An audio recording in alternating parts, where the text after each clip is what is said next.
First படிக்க start பண்ணது வந்து கொரோனாக்கு அப்புறம் தான்.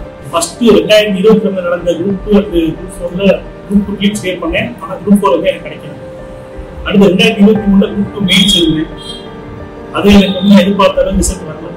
ஸோ அதுக்கு வந்து நான் உடனே வந்து உட்காராம உடனே வந்து 2023 மே மாதமே வந்து பெரியசா பண்ணிட்டு பேசி டெஸ்ட்டில் ஜாயின் பண்ணேன்.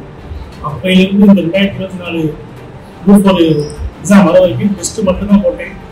ஃபுல்லாக எல்லா டெஸ்ட்டுமே வந்து நான் அட்டன் பண்ணேன். எனக்கு வந்து எல்லாம் வெல்ல முடியும், பயணம், தமிழ் என்ன முடியும் எல்லாத்தையும் அட்டன் பண்ணேன். ஏதோ டெஸ்ட்டில் மிஸ் பண்ணாலுமே வந்து அண்ணன் ஃபஸ்ட்டு வந்து எல்லாரும் வர சொல்லுவார். இப்படி வர முடியாத சூழ்நிலை இருந்துச்சுன்னா அவங்க ஃபஸ்ட்டு எடுத்து கொடுத்துருவாரு.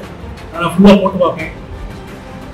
அந்த டெஸ்ட்டு போட்டு பார்த்த ரிசல்ட் தான் வந்து இப்போ எனக்கு வந்து 170 மேலே மார்க் கிடைச்சிருக்கு. அதனால அண்ணனுக்கு தேங்க்ஸ் சொல்கிறோம். கிளாஸ்மேட்ஸுக்கு ரொம்ப தேங்க்ஸ். அப்புறம் வந்து கூட படித்த அழகேசன் எல்லா ஸ்டூடெண்ட்ஸுக்குமே வந்து வாழ்க்கை இருந்துச்சு.